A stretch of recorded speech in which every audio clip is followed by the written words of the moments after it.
Hebreus capítulo 10, versículo 35 ao versículo 39.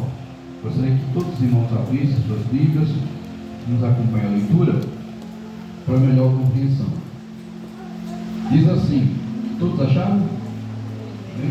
Diz assim: não rejeiteis, pois, a vossa confiança, que tem grande e avultado galardão, porque necessitais de paciência, para que depois de haverdes feito a vontade de Deus, possais alcançar a promessa. Porque ainda um pouquinho de tempo, e o que há de vir virá, e não tardará. Mas o justo viverá da fé. Se ele recuar, a minha alma não tem prazer nele. Nós, porém, não somos daqueles que se retiram para a perdição, mas aqueles que creem para a conservação da alma. Amém. Somente esses versículos. Meus irmãos, é de suma importância nós termos em mente de que Deus nos chamou para um propósito. Deus nos chamou para que fôssemos dele. Deus nos chamou para a salvação. Ele nos escolheu. O próprio Jesus disse: não foste vós que me escolheste, mas eu vos escolhi a vós. Então, se estamos aqui nessa noite cultuando a Deus, servindo ao Senhor, é porque o Senhor nos escolheu, e nos escolheu para sermos dele, para sermos exclusivamente dele. Nos escolheu para a salvação, não nos escolheu para a perdição. Ele não nos chamou para a condenação, de maneira nenhuma, mas nos chamou, nos escolheu para a salvação, né? E essa salvação, ela é preciosa, ela é gloriosa, porque nós sabemos que o homem, por causa do pecado, se perdeu. O homem, por causa do pecado, se afastou de Deus. O homem, por causa do pecado, ele perdeu a comunhão com Deus e o direito, né, de entrar nas mansões celestiais, o direito de ir para o céu, vamos dizer assim. Por causa do pecado, o homem tem vivido uma vida distante de Deus, uma vida dissoluta, uma vida como se fosse uma ovelha que não tem pastor. Jesus mesmo, uma certa vez, ele observou uma grande multidão, e a Bíblia fala que o Senhor teve grande compaixão deles, porque andavam desgarrados e errantes, como ovelhas que não têm pastor. Quando nós analisamos a nossa vida antes de ser crente, e a vida de muitas pessoas que não servem a Deus, nós vamos observar que são semelhantes a ovelhas realmente que não têm pastor. Então nós voltamos nosso pensamento para o campo e pensamos, imaginamos aqui um rebanho de ovelhas sendo cuidado por um homem, sendo cuidado por um pastor. O pastor, ele conhece a necessidade das ovelhas. O pastor sabe que a ovelha precisa de cuidados, precisa de proteção, precisa de água, precisa de alimento, precisa de sombra, precisa de descanso. E o pastor conduz as suas ovelhas para águas, o pastor conduz as suas ovelhas para pastos, o pastor conduz as suas ovelhas para sombras, e o pastor protege também as suas ovelhas quando vem algum animal feroz atacar.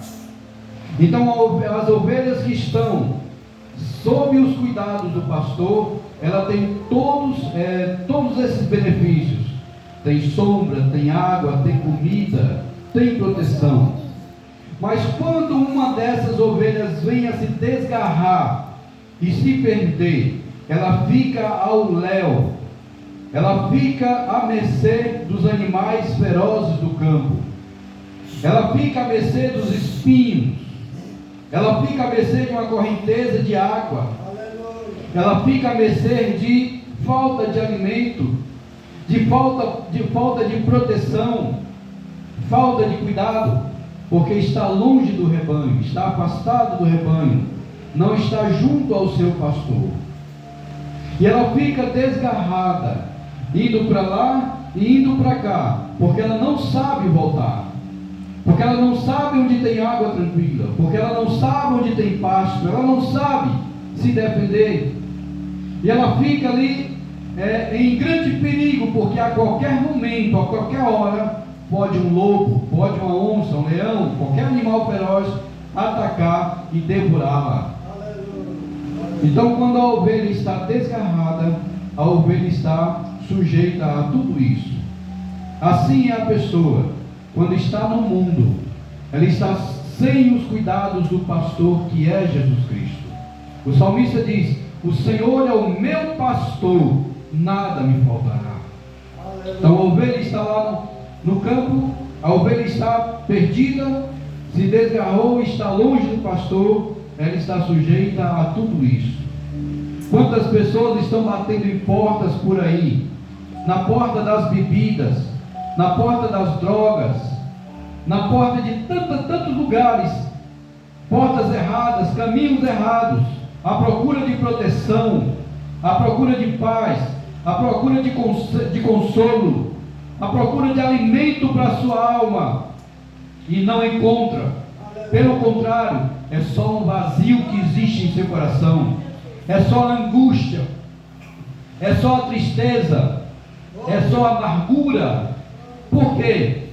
Porque é uma ovelha desgarrada, porque é uma ovelha que está fora dos cuidados do pastor, é uma ovelha que está perdida, é uma ovelha que está distante de Deus, é uma ovelha que não sabe se defender, é uma ovelha que não sabe voltar, é uma ovelha que não sabe se cuidar de si mesma, é uma pessoa que, ainda que procure momentos de alegria, ainda que procure momentos de prazeres, que lhe proporciona prazeres, mas são momentos são passageiros, logo passa, e a angústia permanece, porque a verdadeira alegria só encontramos em Jesus Cristo nosso Senhor. E o homem assim, ele vive à mercê de tantas coisas, à mercê, irmãos, da vaidade deste mundo, das coisas passageiras deste mundo. Por isso vive iludidos, por isso vive procurando o caminho certo e não encontra, pois a Bíblia mesmo fala que há caminhos para o homem que parece direito, mas o fim deles são caminhos de morte. E quantas pessoas têm partido para a eternidade? Quantas pessoas têm sido devorados pelo lobo, têm perdido as suas vidas, têm estragado as suas vidas, têm partido para a eternidade sem a proteção de Deus, sem a salvação. Por isso cabe a cada um de nós meditarmos nisso, que o Senhor nos chamou para a salvação. Por isso é um grande privilégio para nós estarmos aqui, servindo ao Senhor, adorando a Ele na beleza da sua santidade. Porque um dia estávamos perdidos, mas o Senhor nos achou. Um dia éramos uma ovelha solitária, uma ovelha que estava fora dos caminhos do Senhor, mas o Senhor nos chamou para ser dele. Jesus disse lá em João capítulo 10: ainda tenho outras ovelhas que não são deste aprisco, mas um dia elas ouvirão a minha voz e virão para este aprisco. Um dia nós ouvimos a voz de Jesus e nós viemos para o aprisco do Senhor. Se nosso irmão Francisco, vou dar a oportunidade aqui a cada um dos irmãos dar o seu testemunho. Alguns nasceram no Evangelho, louvamos a Deus por isso. Outros não, como eu, por exemplo, eu não nasci no Evangelho. Se fôssemos dar o nosso testemunho, todos falarão a mesma coisa: eu estava perdido, mas o Senhor me encontrou. Eu era triste, mas o Senhor me alegrou. Eu não tinha salvação, mas o Senhor me salvou, né?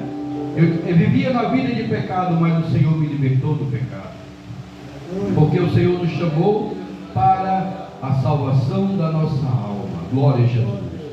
Então agora nós podemos dizer, como o salmista Davi disse: o Senhor é o meu pastor e nada me faltará. Glória a Jesus. Nos caminhos do Senhor, se nós dissermos aqui, só há rosas, só há flores, né, nós estaremos equivocados. Seria um equívoco, porque o próprio Jesus disse: no mundo tereis aflições. Aflições. Então vamos pensar aqui. Estávamos no mundo, nós vivimos triste, enfrentando dificuldades e mais dificuldades. E hoje nós servimos a Deus. Não é só uma de rosa, mas há uma diferença. Há uma grande diferença. Vamos voltar ao exemplo da ovelha. Lá, a ovelha está fora dos cuidados do pastor. Aqui, a ovelha, embora lutas, a ovelha está sob os cuidados do pastor. Glória a Jesus. Aí lá no Salmo 91, o que diz? Aquele que habita na sombra do Onipotente, né? No esconderijo do Altíssimo, a sombra do Onipotente descansará. Glória a Jesus. Então agora nós podemos nos alegrar e descansar em Deus, porque nós confiamos nele, porque estamos debaixo da sua proteção, estamos em seu esconderijo, debaixo da sua sombra, e debaixo da sua sombra nós estamos seguros. Glória a Jesus.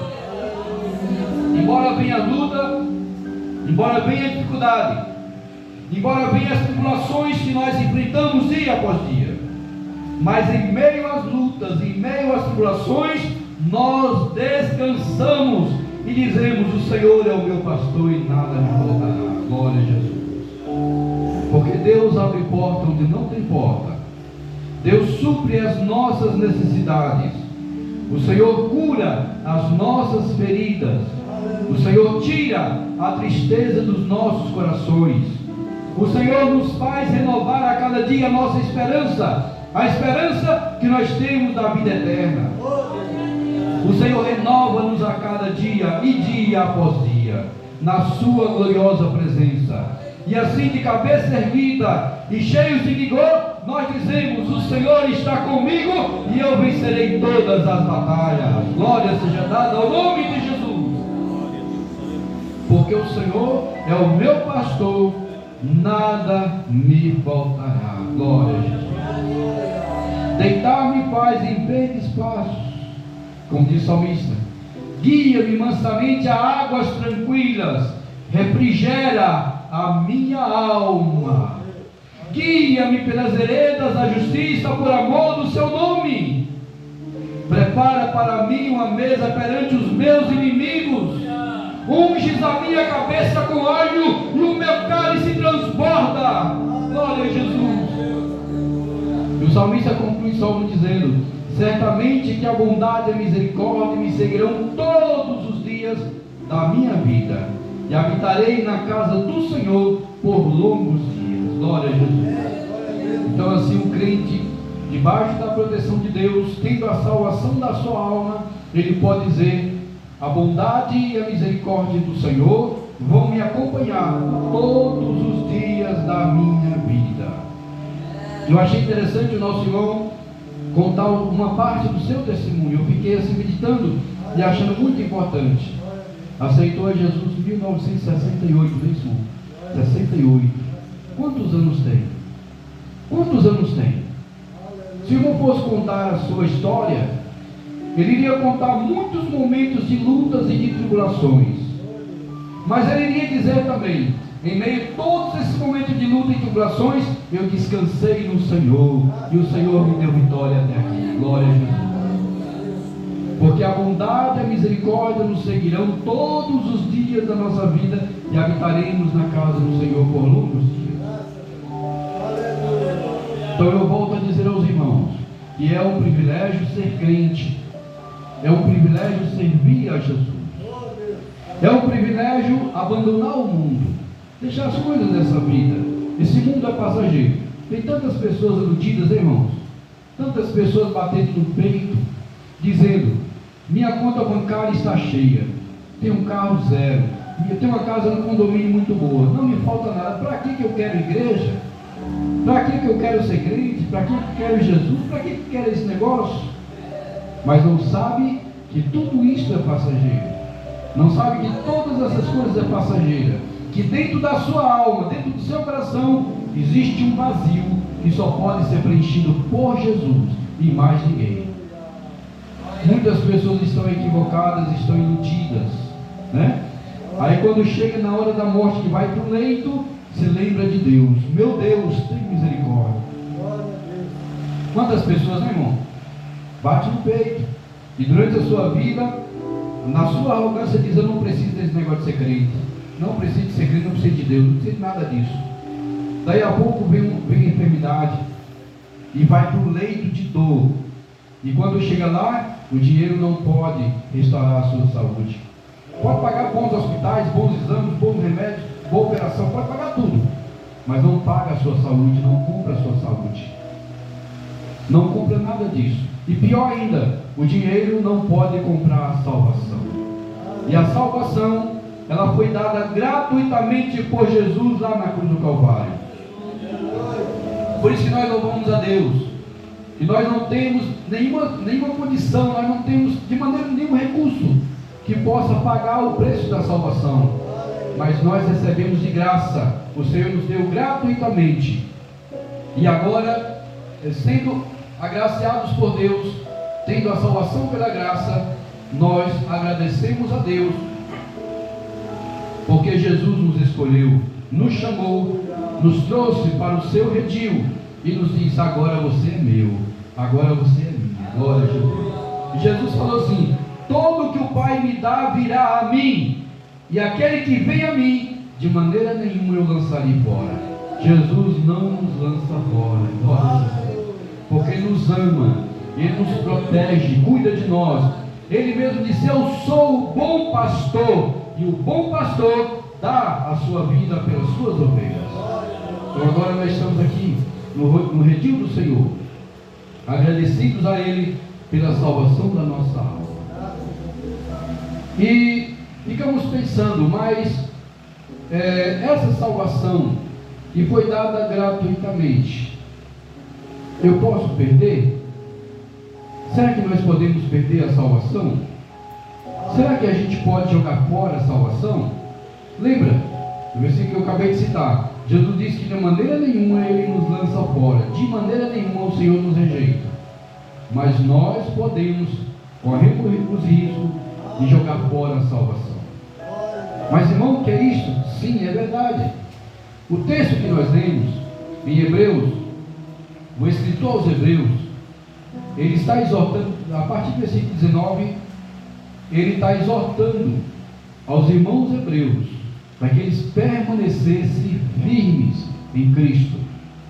Porque se nós estivermos em Cristo, nós somos salvos. Se nós deixarmos Cristo, nós estamos jogando fora a salvação. Mas isso pode acontecer? Pode acontecer. Vamos lembrar aqui que Jesus escolheu 12 apóstolos, não foi isso? 12 apóstolos. Vem cá, fulano, André, Bartolomeu, todo mundo. Simão, vem todo mundo. Jesus chamou 12. Andou com os 12. Fez milagre na presença dos 12. Ensinou os 12. Tratou bem os 12. Mas um deles jogou fora a salvação. Quem